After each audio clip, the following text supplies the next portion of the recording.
ஆண்டவராகிய இயேசு கிறிஸ்துவின் நாமத்தில் அன்பின் வாழ்த்துக்கள். இந்த நாள்ல கூட உங்களை பார்ப்பதுல ரொம்ப சந்தோஷங்க. இந்த புதிய மாதத்துல, இந்த புதிய நாள்ல உங்களை பார்ப்பதுல எனக்கு ரொம்ப சந்தோஷமா இருக்கு. இந்த புதிய நாள், இந்த 1ஆம் தேதி பாத்தீங்கன்னா வாக்குத்தத்த வசனமாக, வாக்குத்தத்த ஆராதனையாக ஒவ்வொரு சபைகளும் நடத்துவாங்க. ஒவ்வொரு யூடியூப் சேனல்ல வாக்குத்தத்த வசனங்களை சொல்லுவாங்க. இன்னைக்கு அடியான் கூட ஒரு வாக்குத்தத்த வசனத்தை உங்களுக்காக பிரேயர் பண்ணி எடுத்துன்னு வந்திருக்கேன். இந்த மாதத்துல இந்த வசனத்தின்படி தேவன் உங்க குடும்பத்தை நடத்த போறாரு. தேவன் உங்க குடும்பத்தை ஆசீர்வதிக்க போறாரு. இன்னைக்கு உங்க குடும்பத்துல ஒரு சமாதானம் வரப்போகுது, ஒரு நிம்மதி வரப்போகுது, ஒரு மன நிம்மதியோட நீங்க சந்தோஷமா இருக்க போறீங்க. உங்க கவலைகள், உங்கள் பிரச்சனைகள், உங்கள் போராட்டங்கள், உங்கள் தேவைகள் எல்லாவற்றையும் தேவன் மாற்ற போறாருங்க. விசுவாசிக்கிறீங்களா? கவலைப்படாதீங்க. சமாதானமான காரியங்களை நீங்க பார்க்கதான் போறீங்க. நீங்க இந்த வசனத்தை நான் காண்பித்து கொடுக்கட்டா? யோவான் 14வது அதிகாரம் அதனுடைய 27வது வசனத்துல, சமாதானத்தை உங்களுக்கு வைத்து போகிறேன், என்னுடைய சமாதானத்தையே உங்களுக்கு கொடுக்கிறேன். ஆண்டவர் கொடுக்கிற சமாதானம். இன்றைக்கு நம்முடைய வாழ்க்கையில ஆண்டவர் கொடுக்கிற சமாதானம் நிரந்தரமான சமாதானம். இந்த உலகம் கொடுக்காத சமாதானத்தை ஆண்டவர் நமக்கு தராராமாங்க. ஏசப்பா நமக்கு சமாதானத்தை தராரு. நம்ம வாழ்க்கையில இருக்க பிரச்சனைகளை, சூழ்நிலைகளை எல்லாவற்றையும் மாற்றி சமாதானத்தை நம்ம இன்னைக்கு பார்க்க போகிறோம். இந்த மாதத்துல பாத்தீங்கன்னா நீங்க எடுக்கிற காரியங்கள்ல, எடுக்கிற பிரயாசங்கள்ல சமாதானத்தை பார்க்க போறீங்க. சமாதானம்னா என்னப்பா? ஒரு மன நிம்மதி, ஒரு சந்தோஷம் எனக்கு கிடைச்சிடுச்சுன்ட்டு ஒரு ஹாப்பினஸ் எனக்கு கிடைச்சிடுச்சு. ஏசப்பா இன்னைக்கு உங்களுக்கு சொல்றாரு, மகனே மகளே உனக்கு கிடைக்கும். நீ எதிர்பார்க்கிற அந்த காரியத்துல ஒரு ஜெயத்தை பார்க்க போற. அந்த காரியம் நடக்க போகுது. உன் சூழ்நிலைகள் மாறப்போகுது.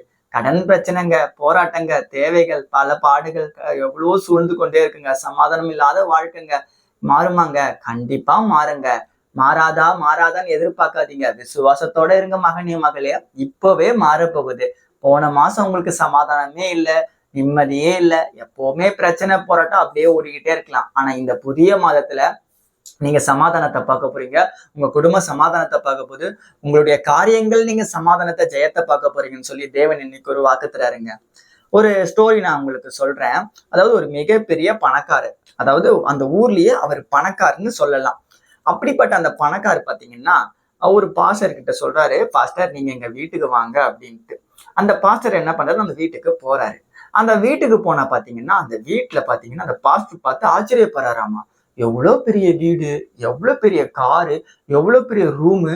ஐயோ, இந்த இந்த ஐயா எவ்வளவு பெரிய பணக்காருப்பா, நம்மள கூப்பிட்டுருக்காருன்னு ஆச்சரியப்பட்டிருக்கிறாரு.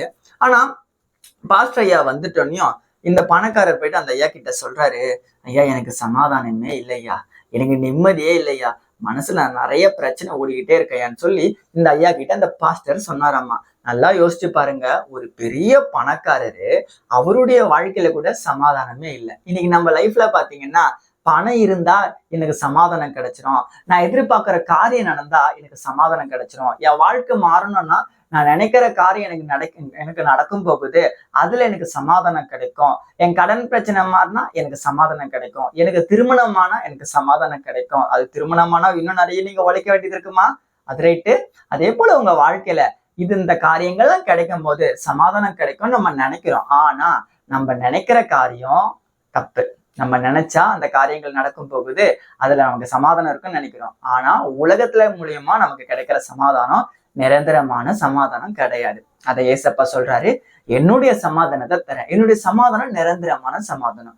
உங்ககிட்ட இருந்து எந்த மனுஷனும் பறிக்கவே முடியாது, எந்த மனுஷனும் அதை எடுத்துக்கவே முடியாது. அந்த சமாதானம் நம்ம உள்ளத்துல வந்துச்சுன்னா நம்ம நிம்மதியா இருப்போம், ஹாப்பியா இருப்போம். நம்ம பிரச்சனைகள் எல்லாத்தையும் தேவன் மாற்றுவாரு.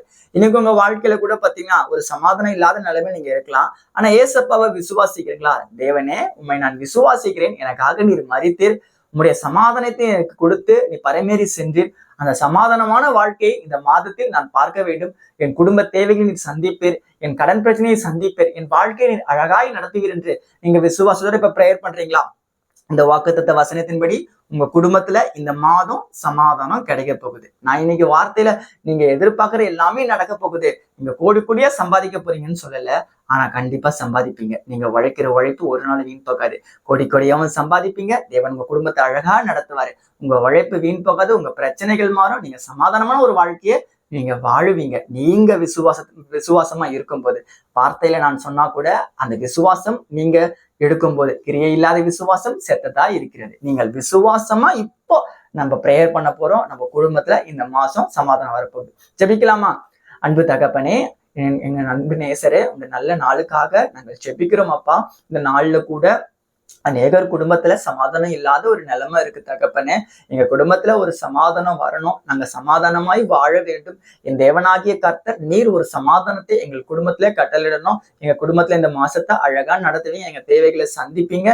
இந்த நாள்ல கூட ஆண்டவரே அநேகர் பார்த்து கொண்டிருக்காங்க. உங்களுடைய நாமத்தினால ஒவ்வொருவரையும் ஆசீர்வதிக்கிறேன். ஒவ்வொருவருடைய பிள்ளைகளோட குடும்பங்கள்ல நன்மையான காரியத்தை நீங்க காண்பீங்க ஏசப்பா. படிக்கிற பிள்ளைகள், வேலைக்கு போறவங்க, வீட்டுல இருக்க ஹவுஸ் ஒய்ஃப், சின்ன பிள்ளைகள் எல்லாருமே ஆசீர்வதித்து நன்மையே காணப்படுவதற்காக உமக்கு நன்றி செலுத்துகிறேன். இயேசுவின் நாமத்தில் ஜெபிக்கிறோம் பிதாவே.